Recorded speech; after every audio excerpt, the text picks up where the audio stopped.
Exactly 1 year ago, Crown Prince Frederick officially ascended the throne, and his spouse, Mary Donaldson, became the Queen Consort. The first anniversary of his reign was marked by many touching moments.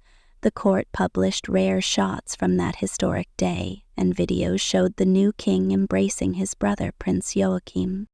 However, it wasn't only Frederick who felt the support of his loved ones.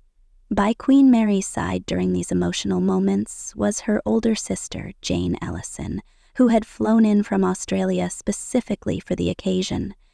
This visit was a symbolic gesture. Jane, dressed in an elegant purple coat, accompanied her sister on one of the most significant days of her life, since such trips to Denmark are extremely rare for her. Danish media noted that Jane's arrival had been planned well in advance and was timed precisely with Frederick's proclamation as king. Mary, who is now 52, is the youngest of 4 children in the Donaldson family. Her birth in 1972 was a joyous occasion for her parents, Professor John Dalgleish Donaldson, a professor of applied mathematics, and his wife, Henrietta Clark Donaldson. The couple immigrated to Australia back in 1963, long before the birth of their youngest daughter, and settled in Tasmania. It was there that the future Queen of Denmark spent her youth.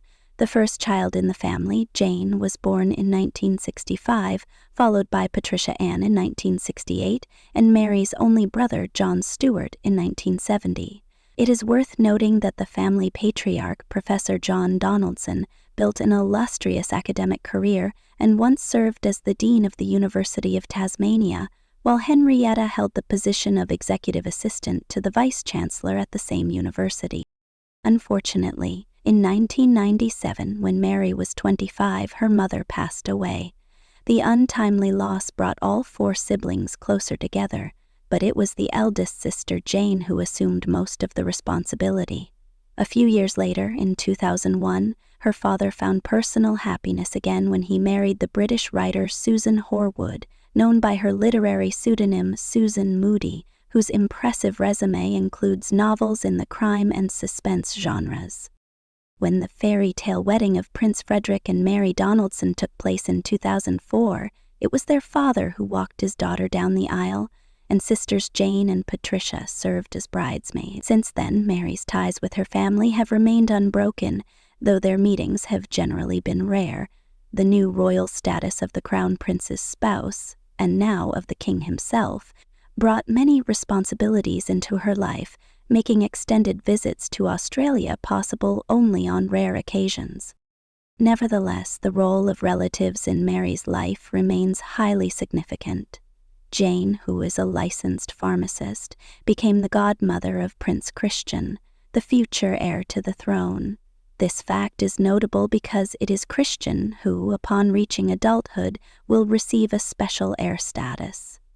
Very soon, the prince will begin his military training as part of his gap year and will increasingly take on royal duty. As for Mary and Frederick's children, their daughter, Princess Isabella, will celebrate her 18th birthday in April and will soon finish school, while the younger ones, the 14-year-old twins Vincent and Josephine, are already preparing for higher grades. Not to be overlooked is Mary's other sister, Patricia Ann, who works as a nurse. In turn, she is the godmother of Princess Josephine. In addition, Patricia has 3 children, 2 of whom were born from her first marriage to Ken Woods, and the third from her second husband.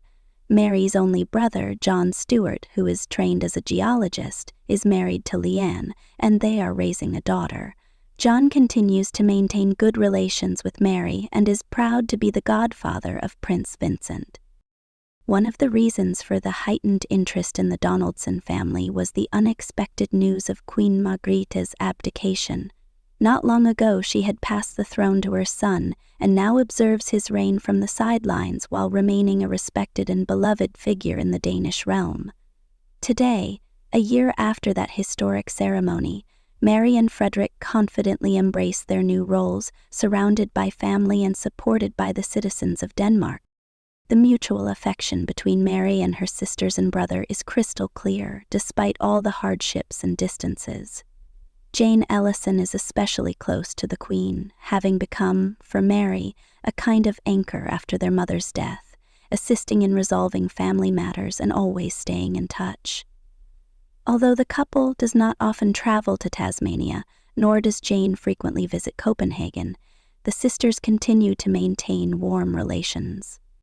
From time to time, local publications feature joint photos of Jane with her father. Now in his advanced years, yet still vigorous in spirit, the eldest sister of the Queen leads a rather quiet family life, successfully pursuing her career while raising 3 children in her marriage to Craig Stevens. Mary Donaldson's life has been closely connected to 2 cultures since childhood, the Scottish heritage of her parents and the Australian expanses of Tasmania. Yet it was in Denmark that all aspects of her talent came to the fore. She supports numerous charitable projects, especially those related to the protection of women's and children's rights, and she is actively involved in issues of culture, healthy living, and sports. Queen Mary wins over people with her sincerity and diligence. In public speeches, she often speaks about the importance of family and the difficulty of being far from one's loved ones.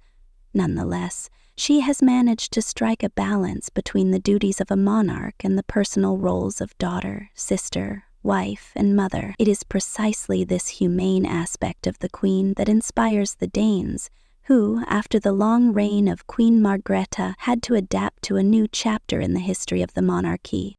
One way or another, the new royal period promises to be dynamic. Prince Christian has already embarked on his journey as the future heir, and his sister Isabella stands on the threshold of adulthood.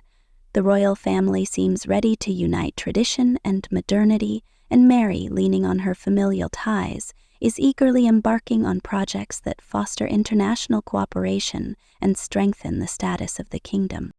A year after her ascent as the wife of the reigning monarch, it is clear that Mary is handling her role brilliantly, never forgetting her roots. Somewhere far away on the other side of the world remains her native home and her older sister, who is always ready to fly in at the most important moment. It is precisely this strong family support that lays a solid foundation for the further prosperity of the Danish crown and cements Queen Mary's status as one of the most beloved figures in European monarchies. Dear friends, thank you for staying with us until the end of this video. We really appreciate your time and attention, and we'd love to hear your thoughts. What did you enjoy, and what do you think we could improve? Please leave your comments down below, subscribe to our channel, and hit the like button if you enjoyed the video. Your feedback helps us grow and bring you even more exciting content. See you in the next video.